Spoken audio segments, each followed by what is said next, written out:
छोटे से गांव में रामलाल नाम का एक किसान रहता था।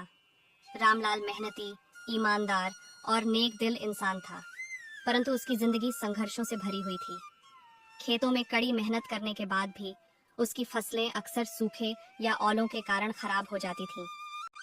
रामलाल का एक सपना था कि वह अपने छोटे बेटे गोपाल के लिए अच्छी शिक्षा का प्रबंध करे, लेकिन गरीबी के कारण वह अपने बेटे को अच्छे स्कूल में नहीं भेज पाता। फिर भी वह हर सुबह अपने बेटे को यह सिखाता, बेटा, जिंदगी में सब्र और मेहनत का फल हमेशा मीठा होता है। एक दिन रामलाल खेत में काम कर रहा था, तभी उसने देखा कि एक बूढ़ा साधु लंबे सफेद दाढ़ी और फटे कपड़ों में उसकी ओर चला आ रहा है। साधु ने रामलाल से पानी मांगा। रामलाल ने फौरन अपनी मटकी से पानी निकालकर साधु को दिया। साधु ने पानी पीने के बाद कहा, रामलाल, मैं देख रहा हूँ कि तुम बहुत मेहनती हो, लेकिन तुम्हारी जिंदगी में सुख नहीं है। मैं तुम्हारी मदद करना चाहता हूँ। रामलाल ने विनम्रता से कहा, महाराज, मैं गरीब जरूर हूँ, लेकिन मुझे ईश्वर पर भरोसा है।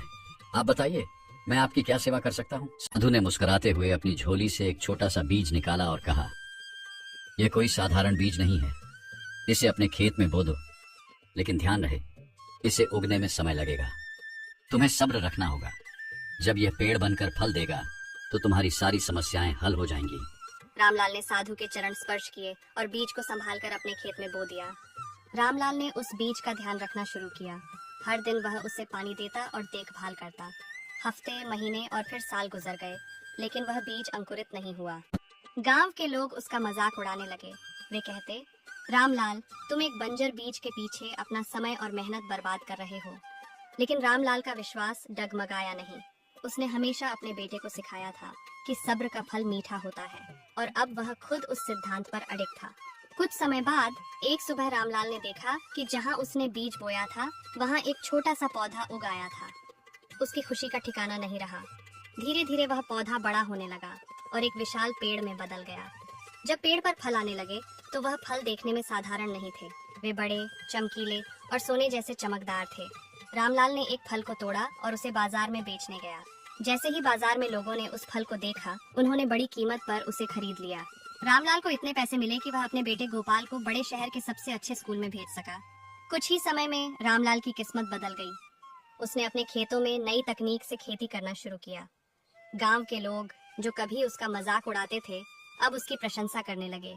रामलाल ने अपनी संपत्ति का उपयोग गांव के विकास के लिए किया। उसने एक स्कूल और एक अस्पताल बनवाया। साधु द्वारा दिया गया सब्र का पाठ रामलाल ने अपने जीवन में आत्मसात कर लिया था। थोड़े दिन बाद रामलाल ने अपने बेटे को बुलाया और कहा, बेटा, याद रखना, सब्र और मेहनत का फल हमेशा मीठा होता है। अगर तुम जिंदगी में कभी मुश्किलों में फंसो तो यह कहानी याद रखना। बेटे ने मुस्कुराकर कहा, पिताजी, यह कहानी तो पूरे गांव को पता है। यह सब्र का फल का पेड़ आज भी हमें सिखाता है कि मेहनत और सब्र से ही सफलता मिलती है। निष्कर्ष, सब्र और मेहनत का फल हमेशा मीठा होता है। ये कहानी सिखाती है कि विश्वास और धैर्य से बड़ी मुश्किलों को हराया जा सकता है। मिलते हैं एक और नई कहानी के साथ, तब तक अपना ख्याल रखें।